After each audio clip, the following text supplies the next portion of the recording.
그러면 데일리인트의 IBK 투자증권 박근영 부장님 모셔보도록 하겠습니다. 어서 오세요. 네, 안녕하세요. 안녕하십니까.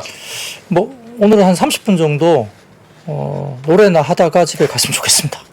네, 오늘 같은 날은 사실 좀 기운이 안 나죠. 네, 뭐 오늘 사실 오기 싫었고요. 방송 오늘 쉰다고 그랬는데 나오라고 그러더라고요. 오늘 같은 날 네. 요거 시장 정리 어떻게 합니까? 정리 안 돼요. 네, 오늘은 그냥 멘탈이 다 이제 좀 무너진 날 같아요. 그죠? 오늘 그렇죠. 종목들 보면 대부분 다 그냥 좋고 나쁘가 없었어요. 뭐 그냥 핵융합 에너지, 그다음에 무슨 뭐 또 이상한 맥심 뭐 이런 그 관련된 테마주들만 맥신? 예, 일부 조금 올라갔고요. 맥심은 그 잡지죠? 굉장히 자꾸 다른 느낌이죠. 저는 맥심이라고 얘기했는데 왜 맥심이라고 그렇게 말씀하셨죠? 저도 약간 맥심에 가깝게 듣긴 심, 했는데 심. 네, 예, 나중에 맥심. 테이프 돌리겠습니다. 또 얼굴 또 빨개지네. 엘리자베스 올슨 생각하시고 또 빨개지신 거 아닙니까? 오늘 시장에 정신 없어가지고 지금 네, 한 대 그래서 맞은 기분입니다. 사실 오늘 진짜로 제가 오늘 그 작가님한테 오늘 마감 시간 쉽니다라고 문자를 했었을 정도예요. 그러니까 그만큼 이제 장이 좀 재미가 없었고 너무 힘이 없었고 옷장에는 그냥 다 그냥 던지는 분위기였기 때문에 뭐 특징 섹터 뭐 이런 이야기들을 하기는 좀 어렵긴 합니다. 그래서 그렇죠. 사실 이제 오늘 뭐 그래도 방송을 해야 되기 때문에 뭐 가져오긴 했지만 네. 오늘은 조금 세 개 섹터를 가져왔는데요. 한 두 개 섹터는 그냥 공부하는 마음으로 들어주시면 돼요. 공부하는 오늘 뭐 마음. 좋다 나쁘다를 이야기를 할 만한 상황은 장이 그런 상황은 아니었다 생각이 들고요. 그래서 오늘은 좀 멘탈을 잡고 좀 재밌게 약간 공부하는 시간으로 생각하시면 될 것 같고요. 너무 좋아요. 네, 그래서 뭐 명민준 앵커께서 오늘 뭐 노래 한 곡 부르시면 더 좋고요. 아, 노래요? 네. 알겠습니다. 고민해볼게요. 준비됐나요? 네, 내용 보고 고민해볼게요. 예, 내용 자, 보고 고민한다. 네. 좋습니다. 자, 시장 동향부터 짚어주신다면요. 네, 뭐 코스피는 14.9포인트 정도 하락 출발을 일단 시작을 했습니다. 외국인들은 현물 매도와 선물 매수 그리고 기관은 현선물 매도 출발을 보였습니다. 아침에는 그래도 삼성전자도 빨간불이었고요. LG전자도 빨간불이었고 LG이노텍도 빨간불이었고 전기전자 대형주들이 대부분 상승 출발을 일단 보이기는 했습니다. 에코프로 그룹주 특히 이제 에코프로가 강세를 보였고요. 이렇게 출발을 보였는데 그 외에도 자동차 부품이라든지 타이어주도 아침에는 플러스권이었고 위메이드 관련주가 오늘 플러스권 굉장히 뭐 급등을 했었죠. 해운과 보험, 해운은 이제 어제 제가 말씀드렸었고요. 보험은 최근에 이제 배당주로서의 매력이 있었기 때문에 뭐 손해보험이나 생명보험 쪽도 이제 움직임이 좀 있는 편이고 온라인 교육주나 카지노, 미용기기, 핵융합 에너지와 맥신 테마주들이 강세였습니다. 그래서 오늘은 핵융합 에너지나 맥신 쪽은 굉장히 괜찮았어요. 근데 뭐 이유를 잘 모르겠어요. 근데 아무튼 외국인들의 선물 매수의 강화로 코스피 200 순매수 전환하면서 시장이 오전에는 그래도 낙폭 축소 시도는 했습니다.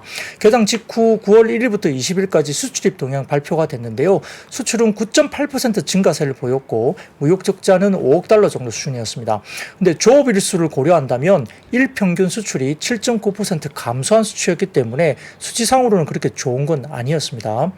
9시 30분을 지나면서 기관도 선물 순매수 전환했지만 주가지수 선물은 이 시간 이후에 오전 저점을 하향 돌파하기 시작했습니다. 강화된 하이어 포 롱거, 그러니까 이제 파월의 스탠스가 그런 분위기였잖아요. 그래서 좀 더 오랫동안 높은 금리가 유지될 가능성이 높다. 그리고 금리 인하에 대한 부분들이 다소 조금은 기대감이 조금 이제 누그러지는 그런 모습이었기 때문에 미국의 10년물 금리가 아시아에서 4.43% 정도까지 올라가면서 연고점을 경신했습니다. 이 금리 수준은 2007년 11월 이후 최고치까지 올라가는 수치였기 때문에 상당히 좀 부담을 줬죠. 그래서 하락세를 지속하던 시장은 10시 30분을 지나면서 반등을 시도하기도 했지만 현물 수급 이탈보다는 선물로 변동성이 굉장히 크게 나타나면서 시장이 좀 움직이기 시작했습니다. 코스닥은 9월 둘째 주부터 신용융자 잔고가 감소 중에 있었고 레버리지 투자 물량 상황이 상당히 변동성을 높이면서 코스닥이 좀 더 좋지 못했던 모습도 보입니다. 테마주 가운데서는 초전도체 관련주가 강세를 보였고요. 게임주, 일부 게임주들은 아무래도 이제 위메이드 관련 쪽에 있죠. 그리고 대형 2차전지 일부, 그러니까 에코프로입니다. 이 부분이 이제 상승세 보였고, 외국인은 코스피에서 운수 장비나 금융, 통신 일부 매수가 들어왔고, 화학과 서비스 업종 매도했습니다. 코스닥에서는 반도체와 제약업종 매수가 들어왔고, 외국인들은 금주, 선물을 약 4만 계약 정도 순매도가 들어왔기 때문에 전반적으로 변동성을 높였고, 근데 4만 계약 이상 팔기 시작하면 외국인들이 이제 추가적으로 아마 선물 매도 포지션을 잡기는 조금 제한적이다는 말까지 나오니까 좀 최근에 어느 정도 좀 목전에 많이 팔았다 이렇게 네. 볼 수도 있습니다. 기관은 양시장 대부분 업종을 매도는 했습니다. 코스피는 외국인 기관 동반 순매도 속에 하락세를 보였고요. 외국인들은 특히 이제 선물 장중 1조 3천억 이상 대량 순매도하면서 금융 투자의 현물 순매도를 자극했습니다. 오늘은 특히 외환시장 변동성 확대에 따른 외국인 수급 악화도 악재로 작용했고 원달러 환율은 FOMC 영향에 달러 강세 전개되면서 위안화 약세까지 가세했고요. 1340원 돌파 시도가 나타났습니다. 업종별로는 전체적으로 하락세 기록한 가운데 통신업과 보험 등 고배당 업종들이 좋은 게 아니라 상대적으로 하락폭이 제한된 겁니다. 좋았던 건 아니에요. 화학과 철강, 금속 등 경기 민감 업종들이 가장 큰 폭으로 하락했고 금리 상승 부담 속에 기술 성장주 투자 심리가 악화되면서 전기전자, 의약품 각각 하락했습니다. 종목별 등락 현황을 보면은 하락 종목 수가 월등히 많았기 때문에 투자 심리는 크게 악화된 걸로 나타났고요. 코스닥도 외국인 기관 매물이 출회되면서 2.5%대 하락세를 보였고 코스피 대비 코스닥이 상대적 약세 지속했는데 업종별로는 디지털 컨텐츠가 일부 상승세를 보였고 특히 이제 중국의 라이센스 계약금 1,000억 원 수령한 위메이드가 장중 23%대 급등세를 보였습니다. 반면 이제 반도체나 통신 장비, IT 하드웨어 등 IT 업종들이 수익률 최하위권에 위치했습니다. 귀에 잘 안 들어오지만 뭐 장이 전반적으로 힘이 없죠. 힘이 없었다. 네. 오케이, 알겠습니다. 매물도 조금 많았던 것 같고요. 네. 어제 강했던 종목이 또 오늘 반락한 종목들이 많아서 사실 어제 시장의 기대감을 좀 가지고 들어갔던 종목들이 오늘 낙폭이 꽤 크다 보니까 사실 어제와는 오늘 온도 차이가 좀 컸다. 어제는 약간 뭔가 온기가 좀 보이는 장이었거든요. 네. 근데 오늘은 조금 차가웠죠 시장이. 네. 알겠습니다. 공부하는 마음으로 필라델피아 반도체 지수 약세 등의 반도체가 오늘 쫙 밀리네요. 네, 뭐 오늘 뭐 좋았던 섹터가 별로 없었기 때문에 일단 그래도 이제 지금 가장 많이 궁금해하는 게 이제 반도체하고 2차 전지 쪽일 것 같아서 좀 오늘 공부한 마음으로 자료를 좀 가져와 봤는데 일단 어제 필라델피아 반도체 지수도 1.74% 정도 약세 마감을 했고요. 최근에 인텔의 CFO가 데이터 센터 재고가 어느 정도 정리되는데 시간이 예상보다 조금 더 오래 걸릴 것 같다라는 좀 보수적인 이야기도 했죠. 그래서 인텔이 4.5% 정도 어제 좀 많이 빠졌었고요. 그 외에도 뭐 ARM, ARM도 뭐 4%대 하락하면서 상장 이후에 또 추가적으로 하락세가 보였습니다. AMD도 마이너스 1.25%, 브로드컴도 1.6%, 그리고 마이크론 테크놀로지도 1.46%. 대부분 이제 반도체주도 어제 FOMC 이후에 좀 빠지기 시작했는데요.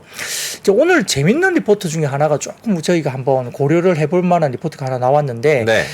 삼성증권에서 나온 리포트예요. 삼성증권에서 이야기 나온 리포트가 제목이 우리 아이가 열이 나요라는 리포트입니다. 재밌죠? 그래서 한번 가져와 봤는데 어떤 내용이냐면 최근에 아이폰 15 프로가 최고 48도까지 발열 문제가 나타나기 시작한다고 합니다. 48도 꽤 뜨거운 건데요. 꽤 뜨겁죠. 우리 아이가 열이 나요. 네. 우리가 이제 아이들이 이제 어느 정도까지 열나면 해열제를 먹냐면 38.5도, 38도 이상 넘어가면 이제 아이들한테는 해열제를 먹도록 이제 권고를 하거든요. 스마트폰 발열 문제는 뭐 하루 이틀 이야기는 사실 아니긴 합니다만 아이폰 15 프로가 48도까지 발열이 지금 이제 난다고 해서 문제가 조금 되고 기사화되고 있는 문제에 대해서 네. 이야기를 하는 겁니다. TSMC의 첨단 3나노 공정에서 일어난 일이기 때문에 조금 우리가 주목을 해야 될 필요가 있는데요. TSMC의 핀 구조의 한계가 좀 나타난 것이 아니냐라는 이야기입니다.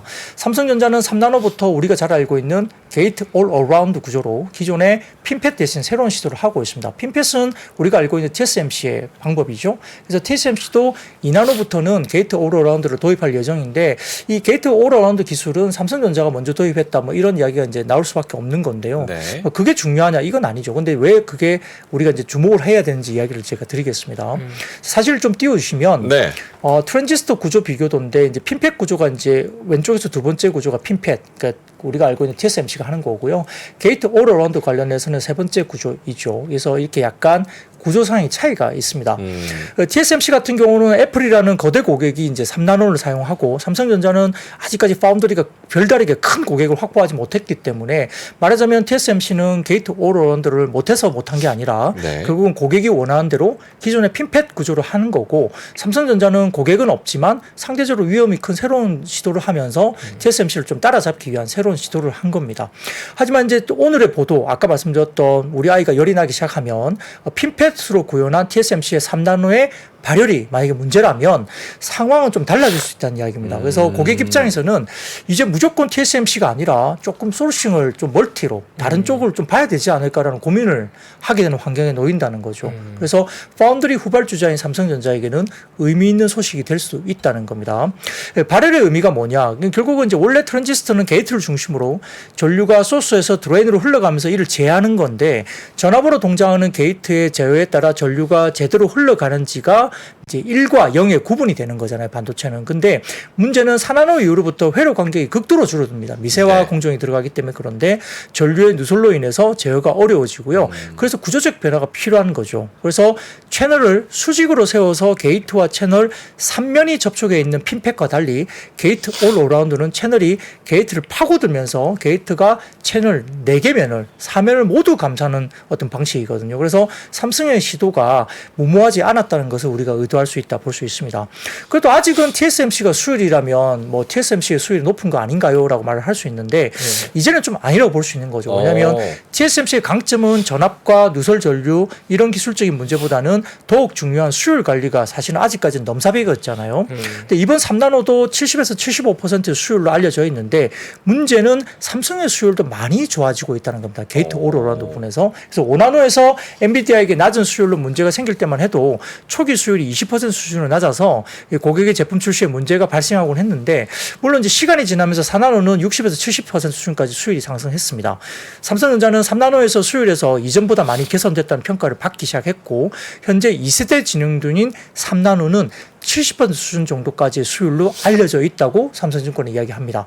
그래서 TSMC가 절대적인 우위를 점하고 있지만 격차는 많이 줄어들고 있다고 평가를 받고 있고 이제 앞으로 수율 격차는 더 좁아질 가능성이 있죠. 그래서 이제부터는 TSMC가 지정학적 변화, 그러니까 일본, 미국, 유럽 각지의 현지 공장을 세우고 이를 관리하기 위한 사람을 또 보내야 되는 그런 환경에 놓여져 있는데 과연 TSMC가 과거와 같은 대만 내에서 똑같은 수율을 뭐 일본이나 미국, 유럽 현지에서 공장 세울 때 바로 유지가 될 것이냐, 이건 의문이라는 거죠. 그래서 고객 입장에서 보면 이러한 중요한 변수가 발생했으니까 눈을 삼성전자로 돌릴 가능성이 좀 있다라고 평가를 하기 시작하는 겁니다. 지금 뉴스는 그럼 삼성전자에 의해 기회가 좀 만들어질 수도 그렇죠. 있겠네요. 지금 예, 그런 논리예요. 네. 오늘 삼성증권의 이익이 보트는 그런 논리입니다. 그래서 네. 그럼 설비 투자는 어떤가요? 근데 TSMC의 설비 투자는 한화로는 약 47조 원 수준이니까 삼성의 10조 원 중반 설비 투자로 비하면 거의 3배 정도 투자죠. 아직까지는 좀 따라가야 되는 부분이 뭔데요. 올해는 TSMC가 39조 수준으로 예상이 되고 삼성 역시 10조 원 초반이기 때문에 역시 3배 수준입니다. 근데 내년 같은 경우는 TSMC가 올해 수준을 동결한다고 가정하고 삼성전자가 한 15조 원 정도 수준으로 확대한다 한다면 좀 좁혀져 나갈 것이 조금 아직은 격차가 크지만 조금씩 좁혀 나갈 걸로 봅니다.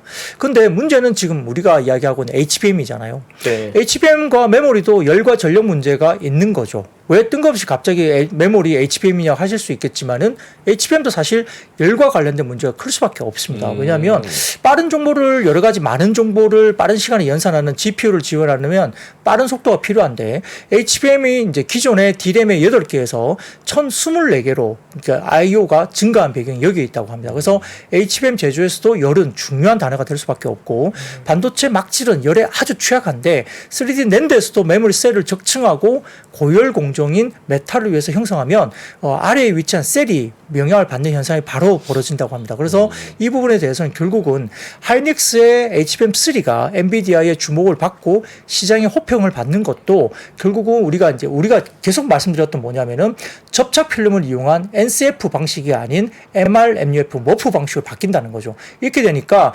상대적으로 저열 공정을 하이닉스가 사용했기 때문에 품질과 안정성이 뛰어나는 점이 반영이 되면서 엔비디아 쪽에서 상당히 호평을 받았던 거거든요. 그래서 이런 것들이 결국 중요하다는 거고요. 그럼 앞으로 어떻게 될까? 업계에서는 결국은 CPU와 GPU 옆에 있는 D램을 따로 떼어서 멀리 위치하게 하고 쉬지 않고 리프레시하면서 자체적으로 열이 나는 D램을 구동을 선택적으로 리프레시할 수 있도록 하는 방안을 모색하는데 그 방법이 뭐가 제시되고 있냐면 우리가 좀 쉽게 말하면 CXL이라는 방식인데요. 이게 컴퓨트 익스프레스 링크라는 방식으로 합니다. 이 제품이 나오기 시작한다는 거예요. 새로운 방식이 이제 열과 관련된 부분에 새로운 방식이 나온다는 거죠. 그래서 이게 이제 결국은 근본적인 변화가 되고 제품의 가격과 기능 그리고 역할의 변화를 앞으로 불러올 것이다 이야기했습니다. 그러니까 뭐 CPU나 GPU 옆에 HBM과 메모리가 들어가니까 그렇죠? 이게 결국은 열과 관련된 부분이고 이 부분이 향후에 CXL이라는 방식으로 제품으로 진화가 될 것이다라고 이제 평가를 했죠. 그래서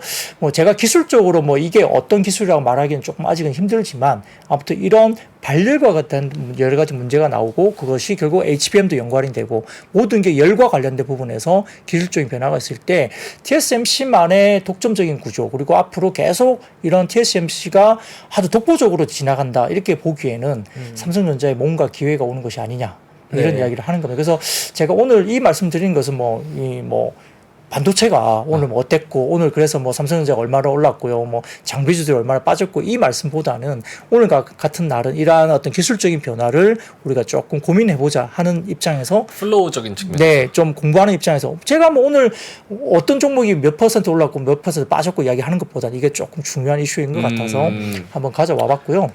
사실 삼성전자가 이거 노린 거잖아요. 네. 그러니까 GAA 하는데도 그 도박이라고 사람들이 얘기를 하는데도 그쪽으로 넘어간 게 결국은 3나노에서 이런 문제점들이 발생할 수밖에 없다. TSMC는 일단 안정적으로 거기까지 자신 있으니까 간다는 거고 삼성은 GAA 자기가 요거 일단 해보겠다 해가지고 뭐 아니면 도다 해가지고 GAA 쪽으로 간 건데 발열 이슈가 진짜 심각하게 나온다면 TSMC에 대한 그런 고객 그리고 빠져나오는 것들 여기서 삼성이 좀 점유율 가져갈 수도 있고 치고 갈 수 있는 거죠. 네. 그렇죠. 그리고 삼성전자 같은 경우는 HBM을 갖고 있잖아요.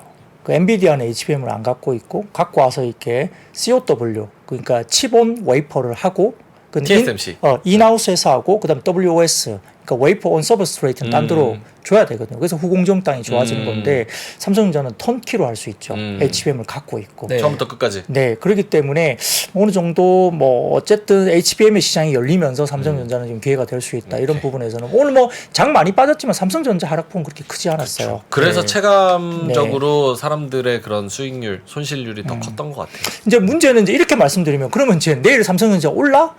뭐 아니면 뭐 상승폭이 그렇게 최근에 크지 않고 계속 이제 답보 상태 7만 원 언저리에서 왔다 갔다 이렇게 또 답답해 하실 수도 있어요. 뭐 제가 오늘 이 말씀 드린 게 삼성전자 사세요. 내일부터 엄청 오를 거예요. 이 말씀 드린 건 아니에요. 근데 이제 기술적인 트렌드를 어떻게 우리가 이해를 하고 이런 트렌드 속에서 변화가 왔을 때는 정말 반도체 주도의 시장에 올 수도 있다는 이야기를 우리가 할 수 있기 때문에 아마 이런 변화에 대해서 삼성증권에서 이런 리포트가 나왔고 이게 우리가 한번 스타트 해볼 만한 이유인 거거든요. 그래서 이런 이야기를 오늘은 조금 뭐 시황보다는 반도체에 대한 이야기를 좀 드리고 싶고요. 반도체 안 좋은 뉴스 나오는 것도 굉장히 많기 때문에 요거는 또 요 이슈고 또 안 좋은 뉴스는 안 좋은 뉴스대로 또 봐야 되는 것도 맞습니다. 그리고 이제 약간 뭐 논외로 자 오늘 일부 이제 골드만삭스 이야기가 또 나왔어요. 다음 사진 좀 띄워주시면 삼성전자에 대해서 목표 주가를 상향 조정했습니다. 골드만삭스가 정신 차렸다 얘네. 88,000원에서 93,000원을 올렸고요. 그 다음 사진 보시면 하이닉스 목표 주가도 상향 조정했습니다. 고맙습니다. 하이닉스도 15만 5천원에서 16만 원으로 찔끔 올리긴 했어요. 근데 다음 사진 보시면은 모건 스탠리가 그러니까 SK 하이닉스에 대한 목표 주가를 올렸는데요. 노란색 아래쪽에 보시면은 노란색 보시면 타겟 프라이스를 21만 원대로 웬일로 17만 원에서 21만 원으로. 예, 모건 스탠리가 아주 대폭 상향 조정을 했어요. 화끈하게 올렸네요. 예, 그래서 아마 이런 부분들이 이제 점차적으로 이제 반도체에 대한 부분에 대해서 이제 삼성전자 하이닉스 목표 주가를 오늘 올렸다. 외국계 IBS는 올렸다는 거고요. 그 다음 사진 보시면 골드만삭스 자료인데요. HBM 수요입니다. 이게 보시면 제일 위쪽에 보시면 HBM 디맨드가 나와 있죠. 디맨드 23년부터 YY로 43%. 그 다음 해는 98%, 그 다음에는 54%를 성장한다. HBM 디맨드가 그렇게 성장에 대한 이슈를 나타내는 거고요. 그 다음 사진 보시면은 수급 이슈입니다. 수급 이슈. HBM 관련된 수급 이슈인데 제일 아래쪽에 보시면 HBM 서플라이 디맨드 해가지고 나오죠.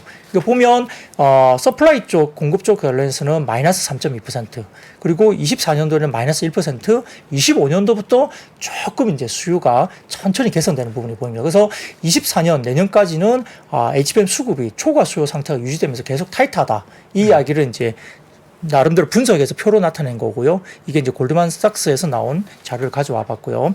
자, 그 다음 사진 보시면 이게 이제 헤드라인인데요. 키옥시아 관련된 부분입니다. 웨스턴 디지털과 키옥시아의 합병들을 위한 대출이 잘 진행되고 있다는 이야기입니다. 이게 왜 중요하냐면 낸드 4위인 웨스턴 디지털과 2위인 키옥시아의 합병 이슈인데 합병을 위해서 키옥시아 대출기관이 2조엔 차환 계획 발표했다 이 이야기입니다. 그러면 합병을 한다는 이야기잖아요. 그러면 2위와 4위의 합병에 따른 1위 삼성전자의 위기감도 있을 수 있겠지만은 일단 낸드의 우리가 말은 뭐죠?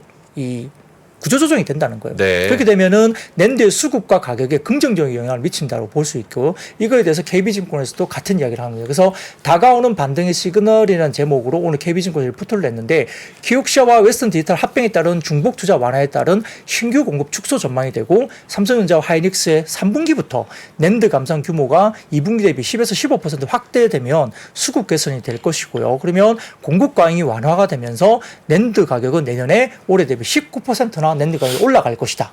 공급 축소에 따른 수급 개선이 되고 재고 건전화로 D램 낸드 가격 상승으로 인해서 4분기부터 수급 개선이 본격적으로 시작될 것이라고 오늘 KB증권에서 리포트를 냈습니다. 그러니까 분위기가 상당히 좋아지는 거죠. 그러니까 이런 것들도 이 반도체 섹터에 상당히 좀 중요한 변곡점이 될 수 있는 뉴스이기 때문에 한번 가져와 봤습니다. 네, 뉴스 플로는 사실 조금 국내 반도체 시장에 의미 있는 뉴스들이 좀 있었네요. 전반적으로. 네, 그렇죠. 이게 뭐 오늘 뭐 빠지고 오른 걸 떠나서 전반적인 업황에 대한 의미 있는 뉴스들이 좀 나와서 한번 가져와 봤습니다. 좋습니다. 얘네 좀 잘 맞아요? 이렇게 내놓으면? 모건 스탠리, 뭐 골드만 이런. 사실 국내가 됐든 외국계가 됐든 목표가랑 어느 정도 방향성을 보는 거니까 방향성. 뭐 그 가격을 간다보다는 어쨌든 의견을 레벨업 해주는 거니까 호재가 좀 더 반영된다고 봐야겠죠. 그 가격이 꼭 간다보다는 의견을 좀 더 좋게 본다는 거니까 개인적으로 의미 있지 않을까 생각합니다. 요런 거는 TP 올릴 때는 별 반응 없고 내릴 때만 그렇게 막 줄창 막 무슨 뭐 내리꽂고. 알겠습니다.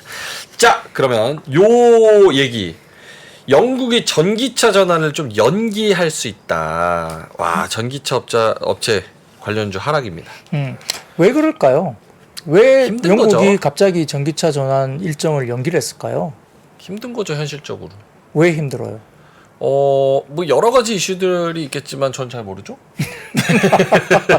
노래 한 번 하셔야 될 것 같은데 딴 것보다도 영국은 지금 인플레 이슈가 굉장히 강해요. 24년에 또 이제 그 선거가 있죠. 그러다 보니까 인플레를 잡기 위해서 하다 보니까 전기차를 전환을 굉장히 연기를 할 수밖에 없어요. 그리고 이제 우리가 굴뚝 산업이라는 그런 에너지 쪽으로도 계속적으로 어떤 전환에 대한 넷제로에 대한 부분들 전환의 일정을 이번 총리가 굉장히 늦춰버린 거예요. 그러니까 총선도 있고 그다음에 인플레를 못 잡으면 선거에서 지기 때문에 영국은 어쩔 수 없는 선택을 한 겁니다. 그래서 리시 수낙 그 영국 총리가 2030년으로 예정돼 있던 영국 내 휘발유와 경유 신차 판매 금지를 2035년까지 연기한다고 발표를 해버렸습니다. 수낙 총리는 여전히 높은 전기차 가격을 언급했어요. 그래서 보다 현실적인 접근 방식으로 채택할 것이라 언급을 하면서 이 부분에 대해서 상당히 조금은 전기차나 신재생 쪽에 상당히 좀 부정적인 뉴스가 나와버린 겁니다. 역시 이제 여기에 대해서는 기아차라든지 그다음에 포드사 같은 경우도 다소 조금은 전기차 전환 연기에 대해서는 조금은 강하게 비판을 했죠. 근데 어디가 이걸 굉장히 반겼을까요? 어디요? 어떤 회사가 이 영국의 이 발표를 굉장히 환호를 했을까요? 어떤 회사? 예. 모르겠어요. 도요타. 도요타. 도요타는 아주 두 팔 들고 환호했습니다. 땡큐죠. 네, 그래서 이런 부분들이 이제 시장에 영향을 미칠 수 있는데요. 그래서 사진을 보여주시면 이제 관련된 헤드라인이 있습니다. 예, 이 부분 관련해서 이제 영국 쪽에서 이렇게 2030년으로 알려진 부분들이 2035년까지 굉장히 이제 많이 연기를 했던 부분들이 이제 이야기가 나온 겁니다. 그리고 어제 이제 뭐 추가 금리 인상을 시사한 어떤 뭐 연준의 금리 관련된 이슈도 결국 이제 미국 전기차 주요 업체들 주가도 하락세를 보였다는 것도 이제 영향을 미쳤는데, 근데 이제 아까 초기에 말씀드렸지만 오늘은 그 에코프로는 그래도 주가가 올랐어요. 에코프로 BM은 빠졌습니다. 네. 그 외에 다른 전기차 쪽은 좀 빠졌는데 아무튼 전기차 섹터 관련된 쪽이든 신세생 쪽이든 전반적으로 부정적인 어떤 상황이 일단 발표가 됐다는 겁니다. 그래서 이런 부분들 관련해서는 좀 큰 이슈가 될 수 있어요. 그래서 이제 뭐 유럽 쪽도 보면 상당히 좀 노조가 강해요. 그래서 이제 자동차 관련된 일을 하는 사람이 제가 기억하기로는 유럽 쪽에도 한 30% 정도가 자동차 관련 기계 쪽에 일을 하는 사람이에요. 그럼 전기차 쪽으로 넘어가면 어떻게 되죠? 일자리를 잃어버릴 수 있기 때문에 상당히 반발이 강하다고 합니다. 그래서 이제 유럽 쪽의 전기차 전환이 생각보다 좀 늦어지는 이유도 거기에 있다고 이야기를 하는데, 영국 쪽도 결국은 총선을 바라보고 선거가 있기 때문에 여기에서 지지 않기 위해서는 인플레를 잡아야 되고, 그러다 보니까 신재생 쪽으로 넘어가는 쪽을 조금 상당히 늦추는 그런 정책을 발표할 수밖에 없다, 이렇게 되는 것 같습니다. 근데 오늘도 이제 그래서 뭐 전기차가 그래서 얼마나 올랐고 빠졌고 오늘 그 이야기를 드리는 게 아니고, 오늘도 한화투자증권에서 테크 관련된 인덱스 보고서가 나왔는데 네. 2차 전지 관련된 이야기를 하는 아주 조금 긴 리포트가 나와 있어서 제가 한번 이것도 공부 차원에서 한번 가져와 봤습니다. 네. 자, 이제 하나투자증권에서는 2차 전지에 대해서 결국은 기술력이라는 이야기를 하는 건데요. 이제 조금 불편하실 분들이 좀 있는데, 결국 2차 전지, 그러니까 저가 전기차에 대한 니즈가 생긴다고 하면서 LFP 배터리에 대한 부각을 어쩔 수 없이 하나투자증권에서 언급을 하기 시작했습니다.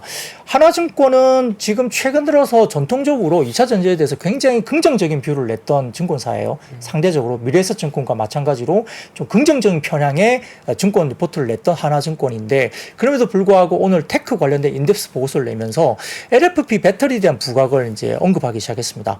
대중전기차 시장의 본격적인 개화를 앞두고 저가 전기차에 대한 니즈가 커질 수밖에 없고 LFP 배터리가 재차 부각받기 시작했다라는 이야기를 하기 시작합니다. 그래서 LFP 배터리는 에너지 밀도 한계로 16년부터 20년까지 걸쳐서 마켓 쉐어를 잃고 있었지만, 2020년 CATL이 CTP 기술을 개발하면서 LFP 배터리 팩 밀도가 개선되고 LFP 주요 특허도 22년에 만료가 되는 게 상당히 많아지기 때문에, 특허 부분들이 뭐 어디 대학에도 있고 뭐 이런 것들이 있었는데 그 특허가 만료가 되면서 전 세계적으로 LFP 배터리의 점유율이 재차 상승 중에 있다고 코멘트를 합니다. 중장기적으로 글로벌 LFP 배터리의 침투율은 약 42%까지 상승할 것으로 전망했는데요. 첫 번째 사진을 보여주시면 네. 이 캐즘, 그러니까 이게 뭐냐면 빨간색 이 라인에 보이는 이 부분들이 결국은 얼리 어답터들이 들어오는 부분이죠. 그러니까 전기차 관련된 얼리 어답터들은 웬만한 살 사람들은 제법 샀다는 겁니다. 이걸 넘기 위해서는 그 다음은 결국은 중저가, 저가의 전기차가 필요하다, 출시가 필요하다. 그러니까 지금 테슬라를 포함해서 지금 가격 경쟁에 들어가는 거잖아요. 그런 구간에 들어와 있다는 이야기를 하는 거고요. 오른쪽 보시면 테슬라 시작으로 글로벌 전기차 가격 인하가 본격화되기 시작합니다. 오른쪽 사진을 보시면 네. 가격이 계속 빠지죠. 모델별로 빼기 시작하는 거예요. 그래서 뭐 3만 달러 정도인가 그 밑으로 전기차 관련된 모델들이 좀 빠지는 모델들이 상당히 많이 나올 가능성이 높다고 이야기를 하는 거고요. 그 다음 사진 보시면은 그 킬로와트 시당 그 전기차 원가가 절대적으로 낮은 LFP가 들어오면서 리튬 가격이 낮을수록 LFP 경쟁력이 상당히 높아진다는 겁니다. 그래서 이게 보시면 이 탄산 리튬이 빠지고 LFP 관련된 부분에 대해서 킬로와트 시당 단가가 빠지기 때문에 상당히 경쟁력이 높아진다는 것을 이제 도식화한 겁니다. 왼쪽에 보시면. 그리고 오른쪽 보시면은 로우엔드급 전기차의 LFP 배터리 채택을 굉장히 높이고 있다는 건데, 네. 메르세데스 벤츠도 그렇고 포드도 그렇고 네. 테슬라도 그렇고 현대차도 마찬가지로 이 엔트리급의 로우엔드급의 LFP 채택이 상당히 높아지고 있고, 이렇게 전기차가 좀 가격이 싸지는 쪽이 와야 얼리 어댑터 말고 그다음에 그 이후에 메이저리티는 이제 상당히 많이 팔리는 쪽이 생길 수밖에 없다는 거죠. 그래서 이런 부분들이 시장의 분위기로 가고 있다는 것을 이야기를 합니다. 네. 다음 사진 보시면 2020년부터 LFP 배터리의 마켓 쉐어가 반등을 주기 시작합니다. 이게 뭐냐면 LFP가 이렇게 그 옅은 핑크색인가요? 네. 이게 보이죠? 그게 제일 아래쪽에 보이는 막대 그래프 쪽인데요. 2020년도까지는 15%대로 굉장히 많이 떨어졌습니다. 16년도에는 48%까지 LFP가 점유를 했는데 네. 빠지기 시작했는데요. 21년부터 그게 점점점 올라오면서 현재 올해 예상치는 37%까지 다시 LFP의 반등이 나옵니다. 근데 이것만 보면 LFP가 엄청 잘하는 것은 보이기도 합니다만, 네. 제가 보기에는 LFP가 이렇게 반등 준 이유가 뭐가 있죠? 중국 시장에서 중국 자체 로컬 판매가 엄청나게 늘어났죠. 그렇죠. 작년 올해, 그죠? 네. 그래서 이게 이런 현상이 나타나는 건데요. 글로벌리한 현상은 아니에요. 이거는 분명히 중국 시장에서 너무 많이 팔기 시작해가지고 LFP가 많이 올라온 것은 우리가 이건 좀 짚고 넘어가야 됩니다. 이것만 놓고 보면 중국이 글로벌에서 엄청 잘한 걸로 보이잖아요. 그렇진 않는다는 거죠. 결국은 중국 시장 내수에서 로컬 브랜드가 많이 팔리고, 그러면서 LFP의 점유율이 올라간 것은 분명히 짚고 넘어가야 됩니다. 근데 유럽 쪽에서 CATL이 굉장히 많이 증가하고 잘하고 있어요. 근데 유럽 쪽에서 CATL이 잘하는 것은 LFP가 아니고 의외로 삼원계를 엄청나게 잘하고 있습니다. 그래서 LG 에너지솔루션의 약간의 그 뭐랄까 점유율이 유럽 쪽에서 좀 빠지고 있는 것도 사실이죠. 그래서 LFP가 그냥 단순하게 글로벌에서 잘한 건 아니고 워낙 중국 내에서 많이 팔았다. 이게 이제 이유가 있는 거죠. 근데 그럼에도 불구하고 2020년도 이후부터 LFP 배터리의 점유율은 반등 국면에 있다. 그리고 앞으로 저가 모델이 많이 나와야 얼리 어댑터 이후에 우리가 이제 차를 사기 위한 니즈가 생기기 위해서는 좀 쌓아야 되는 거죠. 그래서 내연기관 말고 이제 가야 되는 건데 결국 그렇게 되면 LFP 배터리의 재택률이 좀 올라가는 분위기는 간다는 것을 이제 하나투자증권 이야기를 한 거죠. 네. 근데 중국도 고민은 크다고 이야기합니다. LFP 배터리의 본고장인 중국도 쉽지 않은 상황인데 보조금을 힘입은 중국 배터리 업체들의 무분별한 캐파 증설 때문에 공급 과잉이 불가피해졌고 중국 내부에도 지금 LFP 배터리의 공급 재고가 상당히 많이 늘어난다고 이야기하고 있고요. 그다음에 이제 미국의 IRA, 그다음에 EU의 CRMA 등의 이야기가 있기 때문에 해외 진출도 리스크가 커진 상황이죠. 그래서 실제 기업들의 실적과 주가 하락으로 중국 내에서도 그런 현상이 나타나고 있습니다. 그래서 CATL은 배터리 가격이 인하하면서 중국 내 치킨 게임에 들어섰고 그 다음에 여러 가지 뭐 새로운 경이로운 스펙의 신기술이 연달아 발표가 되고 있는데 실제 그러면 그 스펙을 자동차에 딱 붙였을 때 정말 상품성이 있느냐 그거는 지켜봐야 된다는 거죠. 그래서 아직 검증되지 않은 발표치일 뿐 아직 이를 탑재한 전기차 출시는 이후에 확인이 필요하다. 그러니까 CATL의 스펙의 신기술이 발표가 되고는 있지만 이 부분에 대해서는 전기차 출시 이후에 확인이 필요할 부분이라는 겁니다. 그런데 다음 사진 보시면 재밌습니다. 최근에 새로운 차들이 많이 발표가 되는데 배터리 탑재 용량이 높아지면서 네. LFP의 한계가 재차 논란이 되고 있죠. 그게 왜냐면은 70kW 이상에 들어가면 배터리 탑재 용량이 들어가면 여기 한계가 있다는 거예요. LFP 배터리의 한계점이 재차 부각되는 시점입니다. 예. 그래서 이런 게 문제가 된다는 거죠. 그래서 중장기적으로는 결국은 국내 업체들이 잘하고 있는데 70kW 이상에 대해서는 국내가 잘하고 있지만 중장기 기술 로드맵에 대해서도 뭐 4680이나 양극재 쪽에 뭐 NMX라는 기술이라든지 LLO 기술이라든지 건식 전기라든지 공정 쪽에 관련된 부분들도 기술에 대한 평가가 필요하고요. 다음 사진 보이시면은 그래서 아마 조인트 벤처 캐파를 본다면 아마 추가적인 대규모 어떤 계약이 4분기에는 국내 양극재 업체들이 나올 가능성이 크다. 네. 4분기 이후로는 하나투자증권에서 국내 양극재 업체들의 대규모 계약 수주권이 나오면서 반등이 나올 가능성이 좀 크다라고 평가를 했습니다. 네. 뭐 키움증권에 따르면은 뭐 전반적으로 유럽 쪽에 뭐 전기차 판매가 상당히 호조로 나타낸다고 보는 있는데 시간상 이 부분은 아마 내부적으로 시내 자료실에 제 이 자료를 좀 다시 보시면 8월에 EU의 전기차 데이터가 나오니까 그걸 좀 보시면 될 것 같고요. 네. 그다음에 프랑스판 IRA 최종안이 발표가 됐는데 이것도 탄소 배출을 따져서 보조금을 주기 때문에 한국도 타격이고 중국 업체도 타격입니다. 그러니까 이건 좀 지켜봐야 될 것 같고요. 다음 사진 보시면은 SNE 리서치에서 나온 그 글로벌 전기차 배터리 관련된 점유율인데요. 사진 좀 띄워주시면 네. 1위가 역시 CATL이고 2위가 LG 에너지솔루션, SK온, SDI가 4, 5위를 차지하고 있습니다. 이거는 좀 참고를 하시면 될 것 같고요. 네. 대신에 이제 최근에 리튬 선물 가격이 급락인데 광동 거래소 쪽에 탄산 리튬 가격이 24년 1월물이 전일 4.6%나 급락하면서 오늘도 빠졌습니다. 그래서 네. 종가 기준 지금 15만 4천 위안 정도까지 빠졌습니다. 이게 엄청나게 많이 빠진 거거든요. 그래서 선물 가격이 계속적으로 약세기 때문에 현물 가격도 빠질 가능성이 크다라고 지금 언급이 되고 있기 때문에 네. 의미 있는 수요의 반전 나오기 전까지는 리튬 가격 하락세가 양극재 관련된 실적에 대해서는 조금 보수적으로 보자 이런 이야기가 나오고 있는 상황입니다. 네. 알겠습니다. 그리고 시간이 이제 얼마 남았는데 오늘 그 위메이트 아니요. 그거 끝내야 될 것 같아요. 여기까지 5분 정도까지 아쉽네요. 해서 네. 피디님들이 꼭 시간을 좀 그렇게 지켜달라고 해가지고 네. 그 뒤에 위메이드 소식 아까 언급해 주신 것처럼 있어서 요거는 시내 자료실 가셔서 오늘 사실 데이터와 그 자료들이 굉장히 많습니다. 그래서 요걸 한번 보시면서 찬찬히 공부해 보시면 좋을 것 같습니다. 반도체랑 전기차 이야기, 배터리 이야기, 데일리인트, IBK 투자증권 박근형 부장님이었습니다. 고맙습니다. 네, 고맙습니다. 감사합니다. 복잡하고 어렵게 느껴지는 재무제표와 용어들.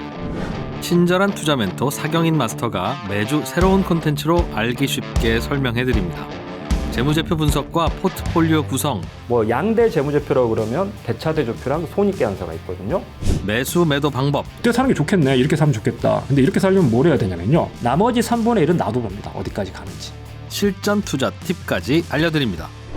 오직 3프로 멤버십에서만 만나실 수 있습니다.